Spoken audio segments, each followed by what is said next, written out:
India में nation state कैसे बना, फिर लोगों ने कैसे अपने जो कॉलोनियल जो पावर्स जो ब्रिटिशर्स थे उनको यहाँ से भगाया हटाया, जो भी सारी चीजें हम यहाँ पे डिस्कस करेंगे, ठीक है ना। तो फर्स्ट जो क्या है पेज है, वो एक तरह से ओवरव्यू में देखा जाए तो वो पिछले चैप्टर से लिंक करके इसको यहाँ पे दिया हुआ है, ठीक है ना। इसमें ये भी बातें कही गई हैं कि महात्मा गांधी के आने के बाद, ठीक है ना, उन्होंने ट्राई किया कि जितने सोशल ग्रुप्स थे, चाहे वो ट्राइबल लोग हों, पीजेंट्स हों, बिजनेसमैन हों, ठीक है ना, इसके साथ साथ वुमेन हो, ठीक है ना, तो ये इन सारे लोगों को उन्होंने कैसे ऑर्गेनाइज किया। और कांग्रेस का भी रोल हमको यहाँ पे दिखाई देगा। रोल का मतलब ये कि यहाँ पे बताया गया है कि किस तरह से कांग्रेस आईएनसी, ठीक है ना, इंडियन नेशनल कांग्रेस वहाँ पे ऑर्गेनाइज हुआ, ठीक है ना, और उसने किस तरह से डिफरेंट सेशन में कौन कौन से डिसीजंस लिए, ठीक है ना, और कैसे हमारा जो एक तरह से फ्रीडम स्ट्रगल हुआ वो अचीव हुआ, ठीक है ना, और 15 अगस्त को किस तरह से हमको इंडिपेंडेंस मिलता है। तो वहां तक स्टोरी को हम यहाँ पे पढ़ेंगे, तो वो सारी चीजें यहाँ पे दी गई है, तो इसमें कुछ भी आपको आपके लिए इंपॉर्टेंट यहाँ से नहीं बनता है, ठीक है ना। तो सिंपल सी बात है, पहले पेज में बस प्री को लिंक करके यहाँ पे दिया हुआ है। ओके, चलो नेक्स्ट पेज को अगर टर्न करेंगे, so you can see the first world war and Khilafat and non cooperation movement. Okay, first world war, Khilafat and non cooperation, यहाँ से आपका मेन जो बोर्ड क्वेश्चन जो है वहां से स्टार्ट हो जाता है। हो सकता है मैं आज इसको पढ़ा भी दूं ये वाला टॉपिक। ओके, तो इसमें हम देखेंगे कि फर्स्ट वर्ल्ड वॉर जो कि 1914 से 18 तक चला था, उसमें किस तरह का प्रॉब्लम क्रिएट हुआ इंडिया में, और जिससे लोगों के बीच में एक डिससेटिस्फेक्शन की फीलिंग आई कि ये जो कॉलोनियल पावर्स हैं, ये ब्रिटिशर्स हैं, वो किस तरह से हमको परेशान कर रहे हैं, ठीक है। इसी बीच महात्मा गांधी आते हैं और यहाँ पे सिचुएशन को देखते हैं, और सिचुएशन को देखते हुए वो क्या करते हैं, एक तरह से सत्याग्रह अपना, जिसको उन्होंने एक तरह से अगर कहा जाए तो अफ्रीका में जहाँ पे उन्होंने क्या किया था उसको स्टार्ट किया था। यहाँ पे मैं कुछ डेट लिखता जा रहा हूँ, ठीक है ना, जस्ट वेट अ सेकेंड, ताकि आपके माइंड में ये डेट घूमता रहे, ठीक है। तो सबसे पहले अगर हम बात करें तो सत्याग्रह जो सेकंड हेडिंग पे, एक तरह से पहला ही हेडिंग है इस चैप्टर, पहला हेडिंग तो ऊपर वाला था, the first world war and खिलाफत, और सॉरी खिलाफत एंड नॉन कॉपरेशन, ठीक है। इसमें अगर सबसे पहले अगर देखा जाए तो पहला जो पैराग्राफ है उसमें केवल प्रॉब्लम्स के बारे में बताया गया है, the problems that were created by first world war. Okay, 1914 से 1918 तक वो वर्ल्ड वॉर चला था, आपको ये पता होना चाहिए, 1914 टू 1918 ये वॉर चला था। और उस वॉर का इम्पैक्ट क्या, या बैड इम्पैक्ट क्या पड़ा था इंडियन सिचुएशन पे या इंडियंस पे, ठीक है ना, उसको हम यहाँ पे कवर करेंगे। और 5 मार्क्स का क्वेश्चन जनरली यहाँ से आता है। ओके, मैं आपको क्वेश्चन दिखा भी दूंगा, that what was the impact of first world war on Indian economy, या फिर इकोनॉमी एंड पॉलिटिकल सिचुएशन, इस तरह से कुछ क्वेश्चन आता है, मैं आपको दिखा दूंगा, ठीक है। इसमें हम सत्याग्रह के बारे में भी डिस्कस करेंगे, इसके जस्ट बाद हम किस पे आएंगे, सत्याग्रह में, ठीक है ना। तो उसमें हम ये देखेंगे किस तरह से 1915 में महात्मा गांधी क्या होता है, साउथ अफ्रीका से इंडिया वापस आते हैं। मैं एक डेट आपको प्रॉपर बताता रहूंगा। ओके, तो लगभग 21 ईयर्स तक वो साउथ अफ्रीका में रहते हैं, और सत्याग्रह जो है वो वहीं पे वो स्टार्ट करते हैं साउथ अफ्रीका में। इंडिया में जब वो आते हैं तो उनका सबसे पहला जो सत्याग्रह जो होता है वो चंपारण में होता है। तो 3 सत्याग्रह के बारे में हम क्या करेंगे, यहाँ पे पढ़ेंगे, ठीक है ना, चंपारण, खेड़ा और आपका ये अहमदाबाद। ओके, अब एक तरह से यहाँ पे देखेंगे जो चंपारण का जो एरिया, जो बिहार वाला जो एरिया था, ठीक है ना, उस मूवमेंट के बारे में पढ़ेंगे। उसके बाद हम तुरंत हम गुजरात के खेड़ा के बारे में पढ़ेंगे, ठीक है ना। और फिर एक और मूवमेंट होता है, ठीक है ना, तो जो वो गांधी जी स्टार्ट करते हैं वो मिल वर्कर्स के लिए। तो इसको हम डिटेल में पढ़ने वाले हैं, इन सारी चीजों को। बस आपको मैं ओवरव्यू दे रहा हूँ कि इसमें हमको क्या पढ़ना है। So we will totally focus about the 3 continuous satyagraha of Mahatma Gandhi. Okay, Champaran, Kheda and Ahmedabad. Okay, उसके बाद ही फिर देखेंगे कि ब्रिटिशर्स ने ये जो राइजिंग हो रही थी महात्मा गांधी के आने की वजह से, लोगों के अंदर जो जोश था उसको दबाने के लिए रॉलेट एक्ट पास करते हैं, ठीक है ना। 1919 में क्या होता है, 1919 में रॉलेट एक्ट पास होता है, ठीक है ना। और इसमें रॉलेट रॉलेट एक्ट क्या होता है, तो इसमें सिंपल सी बात है, आप इसको जान जाइए कि एक ऐसा एक्ट था जिसमें जो ब्रिटिशर्स थे उनको इनॉर्मस पावर दे दिया जाता है, बहुत ज्यादा पावर दे दिया जाता है कि वो किसी भी पॉलिटिकल लीडर्स को अरेस्ट कर सकते हैं, और उन पे बिना ट्रायल चलाए, मतलब उन पे बिना मुकदमा चलाए उनको जेल में लगभग 2 साल तक रखा जा सकता था। तो एक तरह से जो लीडर्स को सप्रेस करने का स्टेप लिया गया था, किसके थ्रू, रॉलेट एक्ट के थ्रू। ये जो एक्ट आया था 1919 में, और जिसको महात्मा गांधी ने ब्लैक बिल भी कहा, और काफी ज्यादा उसको क्या क्या उसका अपोजिशन भी होता है, अपोज उसका किया जाता है, ठीक है। नेक्स्ट, नेक्स्ट फिर इसी में इसी पोजीशन में हम एक बहुत ही एक तरह से इंडियन हिस्ट्री का जो सबसे एक तरह से अब देखा जाए, ठीक है ना, फ्रीडम स्ट्रगल का जो सबसे बैड डे था, ठीक है ना, 13 अप्रैल। तो इसी रॉलेट एक्ट के अगेंस्ट क्या होते हैं लोग, कुछ लोग क्या करते हैं वहां पे प्रोटेस्ट करते हैं पंजाब में। इसके बाद 13 अप्रैल को एक जलियांवाला बाग इंसिडेंट होता है, उसके बारे में हमको पूरा एक क्लास डिटेल में पढ़ेंगे, ठीक है ना, तो वो समझ में आएगा। ओके। इसी बीच इसके बाद जब ये थोड़ा शांत हो जाता है एक तरह से, जलियांवाला बाग इंसिडेंट जब हो जाता है, उसके बाद 1918 में अगर देखा जाए, 1918 में, तो 1918 के बाद से मतलब कि आपको पता है कि 1918 में सेकेंड वर्ल्ड वॉर खत्म हो गया, तो 1919 के ही टाइम पे, सॉरी, 1919 के ही टाइम पे क्या हुआ, ये जो वर्ल्ड वॉर चला था, एक तरह से अगर देखा जाए तो एक साइड में ब्रिटेन था, ठीक है ना, ब्रिटेन और अमेरिका एक साइड में था, और दूसरे साइड में मतलब और भी कंट्रीज थी, मतलब बेसिकली क्या इंपॉर्टेंट आपके लिए वो, तो दूसरे साइड में जर्मनी, ऑस्ट्रिया, और फिर ओटोमन अंपायर जो था, ठीक है ना, ये दूसरे साइड में था। इस साइड की विक्ट्री होती है, ओटोमन अंपायर हार जाता है। इनके जो हेड होते हैं उनको खलीफा कहा जाता है। तो जब ये हार जाते हैं तो ये जो ब्रिटिशर्स जो चाहते हैं कि मतलब विनिंग जो साइड थी, वो ये चाहती थी कि इसको क्या किया जाए, इस ओटोमन अंपायर क्या के पावर को डिसइंटीग्रेट किया जाए या फिर कम कर दिया जाए। ओके। तो उससे वो जो खलीफा का जो पावर है, जो मुस्लिम रिलीजन में जो हेड माने जाते थे, ठीक है ना, उनके पावर को कम किया जा रहा था, जिससे जो पूरे वर्ल्ड के जो मुस्लिम थे वो काफी नाराज थे। और इंडिया में भी यही सारी चीजें हुई, ठीक है ना। वो नहीं चाहते थे कि जो जो मुस्लिम्स के स्पिरिचुअल जो हेड हैं, धार्मिक जो गुरु हैं, ठीक है ना, उनके साथ कुछ इस तरह का उनके पावर को कम कर दिया जाए। तो इंडिया में भी क्या होता है कि खिलाफत मूवमेंट स्टार्ट होगा। हम आपको बताएंगे कि जो कौन अली ब्रदर्स जो थे, ठीक है ना, तो मोहम्मद अली और शौकत अली ने क्या किया था, इंडिया में खिलाफत मूवमेंट स्टार्ट किया था। और यहाँ से 1 से 2 नंबर का क्वेश्चन आ जाता है खिलाफत इशू को लेके, क्यों हुआ था, कि क्या रीजन था, और किसने शुरू किया था यहाँ। ओके। बीच बीच में जहां जहां पे कांग्रेस का सेशन होगा उसको भी हम देखते रहेंगे, बट ये ओवरव्यू है तो उसको बस सुनते रहिए। ओके। फिर हम देखेंगे कि महात्मा गांधी ने नॉन कॉपरेशन मूवमेंट क्यों किस तरह से शुरू किया, ठीक है ना। जब उन्होंने जलियांवाला बाग इंसिडेंट देखा, तुमको पता हो गया कि कहीं ना कहीं से ब्रिटिशर्स जो है उनके माइंड में यही चीज है कि किस तरह से यहाँ पे इंडियंस को परेशान किया जाए, ठीक है ना, या फिर उनका एक्सप्लॉयटेशन किया जाए। So for that thing he launch, we can say he launch the non cooperation movement, क्योंकि महात्मा गांधी को ये लगता था। नेक्स्ट हेडिंग है 1.3, वाई नॉन कॉपरेशन। तो उन्होंने अपने बुक हिंद स्वराज में भी ये लिखा था कि ब्रिटिशर्स यहाँ पे सक्सेसफुल इस वजह से हैं क्योंकि जो इंडियंस हैं वो क्या कर रहे हैं, वो हेल्प कर रहे हैं किसकी, ब्रिटिशर्स की। So because of the cooperation of Indians the Britishers can survive in India. और जैसे ही कॉपरेशन हम हटा लेंगे, उनका हम सहयोग नहीं करेंगे, कॉपरेट का मतलब क्या होता है, हेल्प करना, सहयोग करना। तो अगर उनका हेल्प नहीं करेंगे, उनके चीजों को नहीं खरीदेंगे, ठीक है ना, उनके कोर्ट में नहीं जाएंगे, ठीक है ना, उनके साथ हम कोई बिजनेस नहीं करेंगे, ट्रेड नहीं करेंगे, तो वो सिंपली वो क्या हो जाएंगे, वीक हो जाएंगे और यहाँ से चले जाएंगे। And for that purpose Mahatma Gandhi started what, non cooperation movement. Okay. 1920 से डिसाइड तो कर लिया गया था, बट अगर देखा जाए तो जनवरी 1921 से इसको लॉन्च किया जाता है। तो डेट में बड़ा कंफ्यूजन होता है बच्चों को। ओके। तो डेट में कंफ्यूजन इसलिए होता है क्योंकि कोई 1920 कहता है, 1921 कहता है। तो जब मैं इसको एक्सप्लेन करूंगा तो मैं बताऊंगा उस समय कि 1920 क्या है और 1921 क्या था। ठीक है। चलो, तो ये हम देखेंगे नॉन कॉपरेशन मूवमेंट में। नेक्स्ट अगर हेडिंग देखें तो यहाँ पे होगा different strand with this movement, page number next है हेडिंग आपका, differing strands with the movement. Differing strands का मतलब होता है कि जो ये जो नॉन कॉपरेशन मूवमेंट स्टार्ट किया गया था वो अलग अलग प्लेस पे अलग अलग तरीके से किया गया था। आई मीन टू से, first heading you can see the movement in the town. तो पहले हम टाउन्स में देखेंगे, यहाँ से 5 मार्क्स का क्वेश्चन आता है कि टाउन्स में नॉन कॉपरेशन मूवमेंट को किस तरह से स्टार्ट किया गया था, क्या क्या वहाँ पे किया गया था, किस चीज को वहाँ पे रिजेक्ट किया गया था, कैसे स्कूल्स को वहाँ पे छोड़ा गया, जो लायर्स थे उन्होंने अपना कोर्ट छोड़ दिया। इन सारी चीजों को हम वहाँ पे देखेंगे। ओके। इसके बाद हम कंट्री साइड में आएंगे। I think you all know country side का मतलब होता है विलेजेस।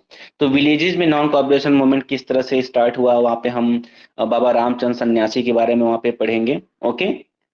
और वहाँ पे जो भी डिप्रेस क्लास के जो लोग हैं या फिर जो पीजेंट्स हो गए, जो बालबर जो थे, ठीक है ना, जो ट्रेडर्स थे, इन सारे लोगों ने किस तरह से क्या किया वहाँ पे मूवमेंट स्टार्ट किया, क्योंकि गांव में ब्रिटिशर्स से वहाँ उनका कॉन्फ्लिक्ट नहीं था। So zamindars were the reason for the conflict, not the Britishers. तो इसको हम पढ़ेंगे कि शहर में तो डायरेक्टली ब्रिटिशर्स से ही लड़ाई थी, लेकिन गांव में जो जमींदार जो थे, जो लोगों को परेशान करते थे, तो वहां पे नॉन कॉपरेशन का जो स्टोरी था वो कुछ अलग था। ओके, चलो। फिर हम यहाँ पे अगर देखेंगे तो ट्राइबल एरिया में भी कुछ मूवमेंट स्टार्ट वहां पे होता है। ट्राइबल जो माउंटेनियस एरिया हो गया, जो फॉरेस्ट हो गया, किस तरह से ब्रिटिशर्स ने बाउंडेशन लगा दिया कि आप फॉरेस्ट का प्रोडक्ट यूज नहीं कर सकते हैं, ठीक है ना, फ्यूल के लिए, ग्रेजिंग के लिए। और क्योंकि एक तरह से पूरा का पूरा जंगल ही घर हुआ, उनका घर हुआ करता था। जो ट्राइबल लोग होते थे, जो जंगलों में रहते थे, उनके मंदिर वहीं वहीं पे रहते थे, ठीक है ना। तो उनको मंदिरों में भी नहीं जाने दिया जाता था। तो बहुत सारी चीजें जो थी वो एक तरह से अप्रोक्सीमेटली हर चीज वो फॉरेस्ट से यूज करते थे, खाने से लेके पूजा पाठ जो भी चीजें हैं। लेकिन ब्रिटिशर्स ने उनको वहां पे रोका, ठीक है ना। तो वहां पे उन्होंने किस तरह से मूवमेंट सॉरी मूवमेंट स्टार्ट किया, कैसे वहां पे कॉन्फ्लिक्ट हुआ ब्रिटिशर्स से, और किस तरह से उनको मारा गया और या परेशान किया गया। ओके, चलो। फिर हम देखेंगे लास्ट में स्वराज इन प्लांटेशन। तो ये केवल फॉरेस्ट तक, गांव तक, शहरों तक लिमिटेड नहीं था। जो प्लांटेशन वर्क थे, आपको पता होगा कि ब्रिटिशर्स यहाँ पे जो उन्होंने बिजनेस स्टार्ट किया था, उनका प्लांटेशन का बिजनेस काफी ज्यादा ब्रॉड था, खास करके टी प्लांटेशन। ठीक है, तो प्लांटेशन का मतलब सिंपल सा था कि यहाँ पे प्रॉब्लम क्यों वहां पे था, जो भी प्लांटेशन वर्कर जो थे, उनके लिए एक एक्ट दिया गया था। आई थिंक वो हम आपको जब पढ़ाएंगे तो उसके बारे में, उस इमिग्रेशन एक्ट के बारे में हम बताएंगे। तो उसमें एक्ट या फिर कानून बना दिया गया था कि विदाउट, मतलब ब्रिटिशर्स के बिना परमिशन के ये लोग अपने घर तक नहीं जा सकते हैं, ठीक है ना। से मिलता था, नहीं तो मिलता ही नहीं। तो पूरे लाइफ इनको यही था, ब्रिटिशर्स के लिए काम करना पड़ता था। Okay, for a very low wages, बहुत ही लो वेज उनको मिलता था, बहुत ही कम। एक तरह से उनको केवल कह दें खाने के लिए मिलता था, उनको दिन रात वहां पे काम करना पड़ता था। तो उनका जो कंडीशन था वो काफी ज्यादा खराब, खास करके जो असम के जो टी प्लांटेशन वर्कर्स जो थे। और हम पढ़ेंगे उसके बारे में कहाँ कहाँ पे लोगों ने मूवमेंट किया। तो यहाँ पे भी नॉन कॉपरेशन, उनको पता हुआ कि महात्मा गांधी ने क्या किया है, नॉन कॉपरेशन मूवमेंट स्टार्ट किया है। तो किस तरह से यहाँ पे लोगों ने अपने एंगर को दिखाया, अपने रिवोल्यूशन को स्टार्ट किया, उसके बारे में हम पढ़ेंगे, ठीक है। ओके, नेक्स्ट अगर हेडिंग देखें तो towards civil disobedience. Okay, non cooperation movement को अगर देखा जाए तो काफी अच्छा चल रहा था, बट 1922, फरवरी 1922 में अपने ही इलाके में मिस गोरखपुर के चौरी चौरा में एक इंसिडेंट हो जाता है। उसके बारे में भी डिटेल में पढ़ना है हमको। ओके, लिसन कि ये जो चैप्टर है ना, it is a, means we can say that one of the most important chapter for your one day examination, या कोई भी एग्जामिनेशन हो, इससे क्वेश्चन आता ही आता है, ठीक है ना। कोई भी आप ऐसा एग्जामिनेशन दें जहाँ पे हिस्ट्री पूछा या एसएसटी के बारे में कुछ पूछता है, तो इस चैप्टर से तीन चार क्वेश्चन तो आना ही आना है, ठीक है ना। काफी हर एक चीज को, जो एक तरह से मॉडर्न हिस्ट्री जो हमारी है, ठीक है ना, उसको काफी अच्छे तरीके से एनसीईआरटी में दिया गया। हर एक चीज को आप समझेंगे। और जो मैं एक्स्ट्रा इन्फॉर्मेशन, ओके, तो चौरा इंसिडेंट है जिसमें कुछ ब्रिटिश को जला दिया जाता है, ठीक है। के फिर क्या होता है, महात्मा गांधी, क्योंकि वो नॉन वायलेंस के सपोर्टर थे, ठीक है ना, सत्याग्रह के सपोर्टर थे, तो इस वजह से वो अपना नॉन कॉपरेशन मूवमेंट क्या कर लेते हैं, वो वापस कर लेते हैं। बट मैं आपको बताऊंगा कि केवल वही रीजन नहीं था, और भी कुछ रीजंस थे जिसकी वजह से महात्मा गांधी ने नॉन कॉपरेशन मूवमेंट स्टार्ट किया, ठीक है। सॉरी, वो विड्रॉल किया, वापस ले लिया। ओके, फिर इसी में हम देखेंगे कि इसके बाद कुछ लोग मिल के, जैसे सी आर दास और मोतीलाल नेहरू स्वराज पार्टी बनाएंगे, तो उसके बारे में हमको पढ़ना है, इसी पैराग्राफ में है, ठीक है ना। इसी के बाद 1927 में साइमन कमीशन इंडिया में आता है, ठीक है ना। और ये इंडियन का मतलब एक तरह से कॉन्स्टिट्यूशनल रिफॉर्म करने के लिए आता है। यहाँ पे जो सिस्टम, जो रूल्स बनाए गए हैं, उनमें कुछ चेंज करने के लिए आता है। लेकिन उसमें प्रॉब्लम ये था कि उसमें केवल इंडियंस मेंबर ही थे, ठीक है ना, 7 मेंबर्स थे, और सातों के सातों क्या थे, वो इंग्लिश मेंबर्स थे, ठीक है ना। तो इस वजह से जो इंडियंस थे उन्हें कहा कि आप इंडिया का कॉन्स्टिट्यूशन बनाने आ रहे हैं, या फिर इंडिया का कॉन्स्टिट्यूशन क्या बनाने, कि इंडिया के लिए जो रिफॉर्म करने आ रहे हैं वहां पे, और उसमें कोई इंडियन मेंबर ही नहीं है, ये तो गलत है।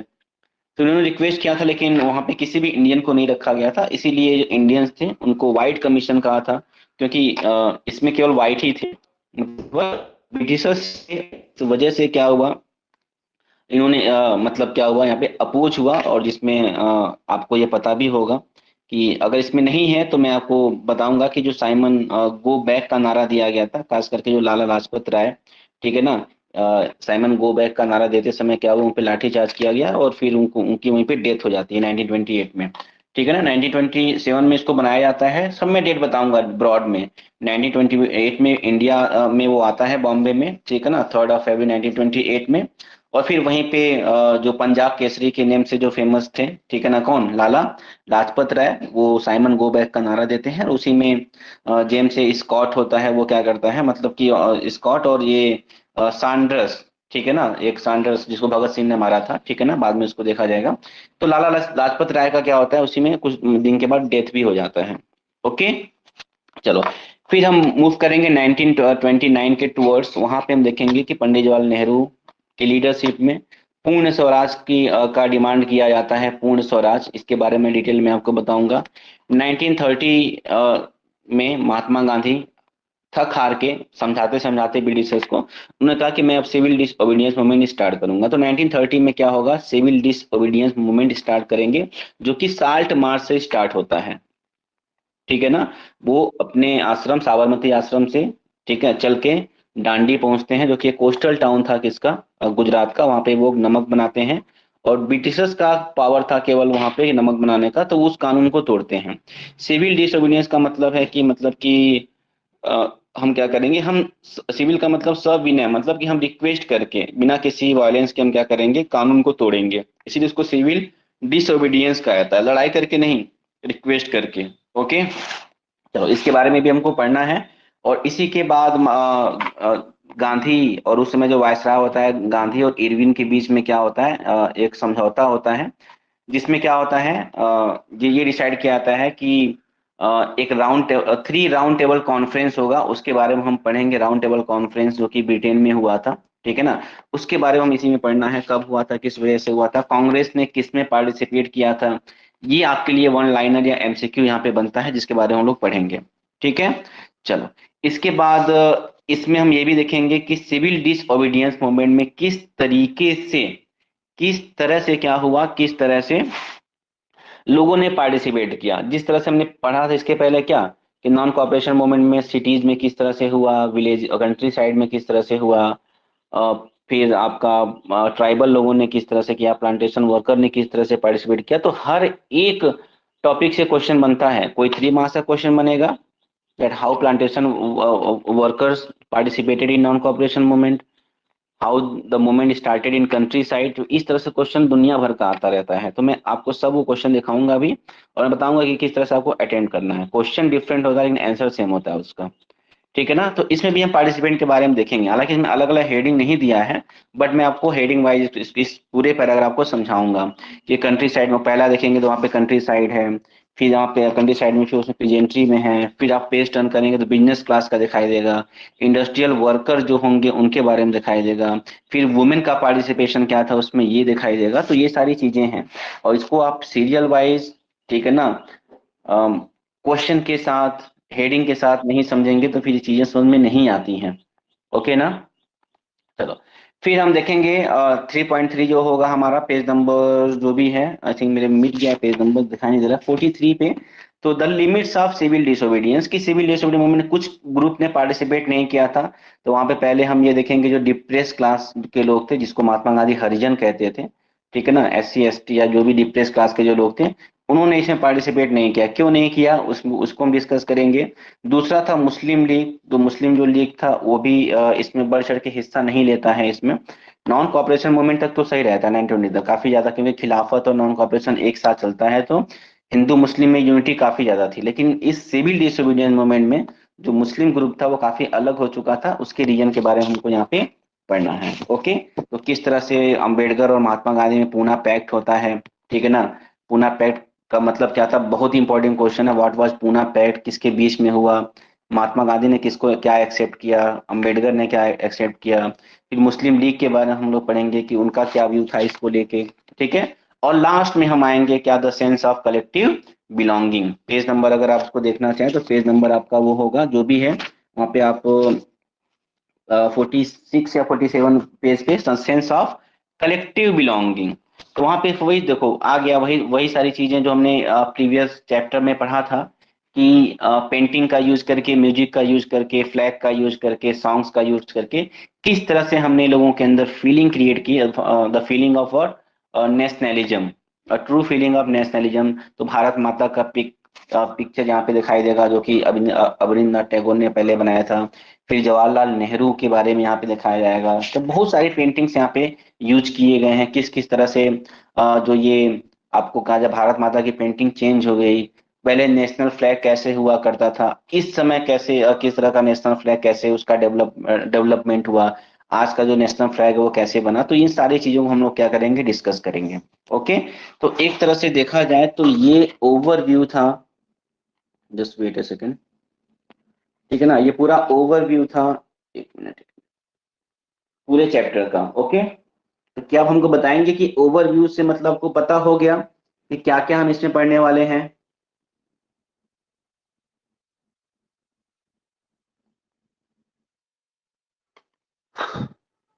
जल्दी से रिप्लाई करिए, रिकॉर्डिंग सेशन है तो लंबा ज्यादा ना हो। सबको समझ में आ गया कि इस पूरे चैप्टर में पढ़ने क्या वाले हैं? ओके,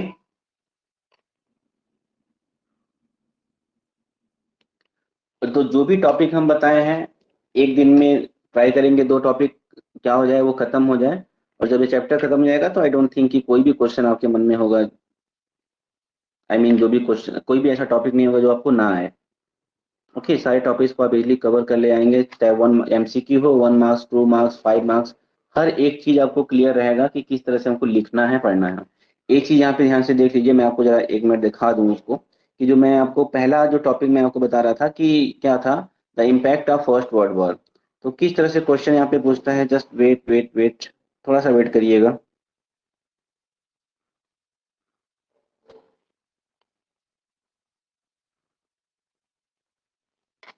तो अगर आपको ये दिख रहा हो सही से, तो यहाँ पे क्वेश्चन आप देखेंगे, तो मैं आपको कह रहा था ना कि मैं पहला टॉपिक जो पढ़ाऊंगा और मैं इस तरह का क्वेश्चन बना के लाता हूँ, ये नहीं कि मैं एक तरह का क्वेश्चन बना दूं, जितने तरह से बोर्ड में पूछा पूछा हुआ क्वेश्चन है, ठीक है ना। जैसे कि पहला क्वेश्चन अगर यहाँ पे अगर ये पूछता है, ये अगर देखा जाए, what was the impact of first world war in India, तो सिंपल सा क्वेश्चन है, जो भी इम्पैक्ट आपको याद आएगा उसको आपको क्या करना है, लिख देना है। फिर एनसीईआरटी सबसे ज्यादा कंफ्यूज करता है, बीच का कोई स्टेटमेंट दे देता है और ये explain new economic and political situation created in India during the first world war. Same question कि फर्स्ट वर्ल्ड वॉर के बाद किस तरह से का सिचुएशन क्रिएट हुआ, इकोनॉमिक और पॉलिटिकल सिचुएशन, इसके बारे में हमको डिस्कस करना है। Then what was the impact of first world war on Indian economy, Indian economy पे क्या इम्पैक्ट पड़ा था।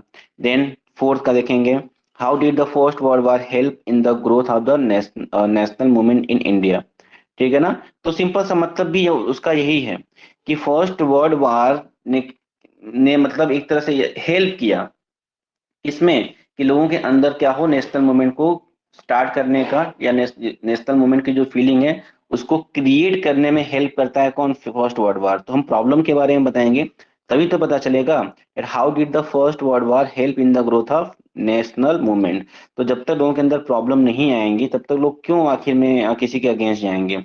तो यही भी हमको बताना है कि फर्स्ट वॉर में क्या क्या प्रॉब्लम आया और किस तरह से लोगों ने नेशनल मूवमेंट स्टार्ट किया। आई थिंक इस तरह से अगर क्या करेंगे, मैं आपको जो भी ये टॉपिक में कल आपको थोड़ा सा एक्सप्लेन करके मैं क्या करूंगा, समझाऊंगा। एंड आई थिंक कि आप उसको, ये बस एक तरह से आधे घंटे में, मुश्किल से आधा घंटा, 20 मिनट 25 मिनट का लगेगा, ये पूरा का पूरा टॉपिक आपको क्या हो जाएगा, ये क्लियर हो जाएगा कि किस तरह से आपको इस क्वेश्चन को अटेम्प्ट करना है। यहाँ पे मैं एक बार दिखा भी दूं, क्योंकि मैं थोड़ा बहुत बताया ही था कि वॉर के वजह से क्या हुआ, एक new economic and political situation create हुआ, टैक्स को इंक्रीज कर दिया गया, ठीक है ना, टैक्स को इंक्रीज किया जाएगा, ठीक है। इसके बाद जो भी प्राइसेस जो होंगे कोई हर एक प्रोडक्ट के, वो राइज हो जाएंगे, सारी चीजें महंगी महंगी हो जाएंगी। और यहाँ पे डाटा भी है 1913 से 18 तक मैं पढ़ाऊंगा, तो डाटा आपको मिलेगा, वहां भी प्राइस डबल हो जाता है।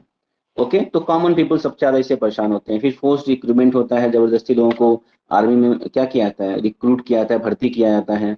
इवन मैं आपको जब आंसर लिखवाता हूँ तो दो तरह का आंसर लिख, जहां पे पॉसिबल होता है दो तरह का आंसर, कि आप या तो ऊपर वाला लिख सकते हैं, ठीक है ना, क्योंकि वो 3 पॉइंट है तो 3 मार्क्स में, अगर 5 मार्क्स में आता है तो आप इसको इस तरह से पॉइंट वाइज लिखेंगे, आपको 5 का 5 नंबर मिलेगा, इसका एक भी नंबर कटेगा नहीं। फॉर एग्जाम्पल पहला पॉइंट क्या लिखेंगे, it created a new economic and political climate. Second है आपका massive increase in defence expenditure, मतलब कि जब लड़ाई होगी तो सिंपल सी बात है कि पैसा तो खर्चा होगा, तो पैसा वो अपने पास से थोड़ी देंगे, वो टैक्स इंक्रीज करेंगे, ठीक है ना। टैक्स इंक्रीज करेंगे तो प्राइस राइज होगा, प्राइस राइज होगा तो फिर उसके बाद क्या होगा, विलेजेस में क्या होंगे, जो सोल्जर्स होंगे उनका फोर्स रिक्रूटमेंट किया जाएगा, जिससे लोग परेशान रहेंगे। तो ये इस तरह से मैं चाहता हूँ मैं आपको पढ़ाऊं, और इस तरह से आप हर एक टॉपिक को क्लियर करते हुए चलें। हमारे पास टाइम है, ऐसा नहीं है कि टाइम नहीं है हमारे पास टाइम है, और हम इजिली एग्जामिनेशन के 1-2 महीने पहले हम क्या कर सकते हैं, इसको हम कवर कर सकते हैं। Okay, thank you so much Ankit. तो आई थिंक सबको ये अच्छा लगा होगा कि हाँ, आप अगर मेरे साथ पढ़ते हैं तो आप हर एक चीज को, अभी मैं कुछ नहीं बताया हूँ आपको, मेरे पास से अगर 5% हो सकता है मैंने आपको बताया, लेकिन आपके माइंड में बहुत सारे क्वेश्चन क्लियर हो गए होंगे कि हाँ, इस चैप्टर में एक्चुअली दिया क्या हुआ है, ठीक है ना। कुछ कुछ ना कुछ हर एक चीज के बारे में, रॉलेट ऐड क्या था, नाम का ऑपरेशन मूवमेंट, साल्ट मार्च क्यों स्टार्ट किया गया, ये सारी चीजें तो कहीं ना, साइमन कमीशन, है ना, पूर्ण स्वराज, तो कहीं ना कहीं से नाम नेम आपके माइंड में रहेगा ना, तो दिक्कत एकदम होगा ही नहीं आपको, ठीक है। और जब मैं इसको एक एक टॉपिक को एक एक दिन लेके कंप्लीट करूंगा, तो 1% का डाउट आपके मन में नहीं रहेगा, ये मैं गारंटी लेता हूँ। और गारंटी इसलिए लेता हूँ कि आप जो भी सीनियर होंगे, जो भी अच्छे स्टूडेंट, अच्छे क्या, जो भी खराब भी स्टूडेंट अगर होंगे क्लास 10th में, ठीक है, तो उनसे पूछिएगा, जो भी हमसे पढ़े हैं, तो उनका रिस्पॉन्स क्या रहा है, या फिर जो भी नोट्स मैंने वहाँ पे प्रोवाइड किए हैं, तो किस तरह से उनको काफी ज्यादा हेल्प मिला, तो उन्होंने ज्यादा मेहनत नहीं किया था सिस्टम में, ठीक है ना। मैंने बहुत ज्यादा मेहनत किया था, मैं चाहता हूँ मैं वही मेहनत आपके साथ करूँ, और आपका भी नंबर कुछ उसी तरह का है। तो let me finish this recording session, उसके बाद फिर मैं जो भी लाइव है यहाँ पे मैं उनसे बात भी करूंगा। और जो भी इस रिकॉर्डिंग सेशन को देखेंगे वो प्लीज अपने फ्रेंड्स के पास इसको शेयर करेंगे। और टाइम मत वेस्ट करिएगा, क्योंकि मैं इसके आगे का ही पढ़ाऊंगा, कल से मैं मेन क्लास स्टार्ट कर दूंगा, ठीक है।